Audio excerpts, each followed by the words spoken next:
আমার ভাই অনশনে সরকারি কর্ম কমিশন সংস্কার সহ ৮ দফা দাবিতে শাহবাগ মোড় অবরোধ করেছেন সরকারি চাকরি প্রত্যাশীরা।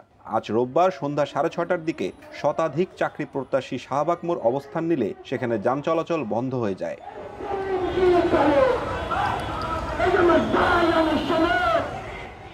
ভবিষ্যতে ৪৬তম বিসিএস বাতিলের কোনো সম্ভাবনা তৈরি হবে না, এই মর্মে নিশ্চয়তা দিতে হবে। ২. ৪৫তম বিসিএস থেকে ভাইবার নাম্বার ১০০ করতে হবে।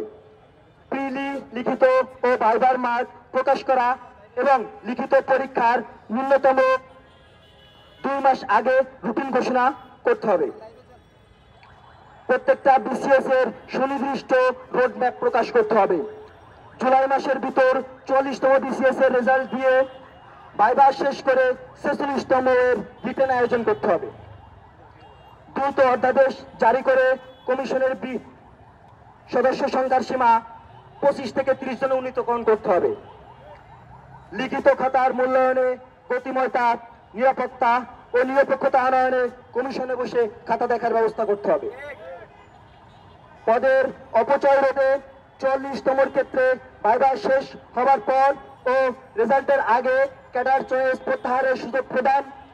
৪৫ থেকে ৪৭তম ক্ষেত্রে ভাইবার পূর্বে পুনরায় ক্যাডার চয়েস পূরণের সুযোগ প্রদান এবং পরবর্তী বিসিএস গুলো থেকে প্রিলির পূর্বে ক্যাডার চয়েস না নিয়ে শুধু ভাইবার পূর্বে ক্যাডার চয়েস দেওয়া। ৭. সুপারিশ প্রক্রিয়া নিরপেক্ষ ও যথাযথ স্বচ্ছকরণ, ভেরিফিকেশনে হয়রানি লাঘবের ব্যবস্থা গ্রহণ, গেজেট প্রণয়নের স্বচ্ছ নিরপেক্ষতা থাকতে হবে। ৮. ৪০তমের ক্যাডার পদবৃদ্ধি ও নন ক্যাডার বিধি ২৩ সংস্কার করে ভাইবা উত্তীর্ণ সকলের নবম ও দশম গ্রেডের চাকরি নিশ্চিতকরণ করতে হবে। একই দাবিতে কয়েকজন চাকরি প্রত্যাশী ঢাকা বিশ্ববিদ্যালয়ের রাজু ভাস্কর্যের পাদদেশে অনশন করছেন। এর আগে আজ বিকেলে স্থানীয় সরকার উপদেষ্টা আসিফ মাহমুদ অনশনরতদের সঙ্গে বৈঠক করেন।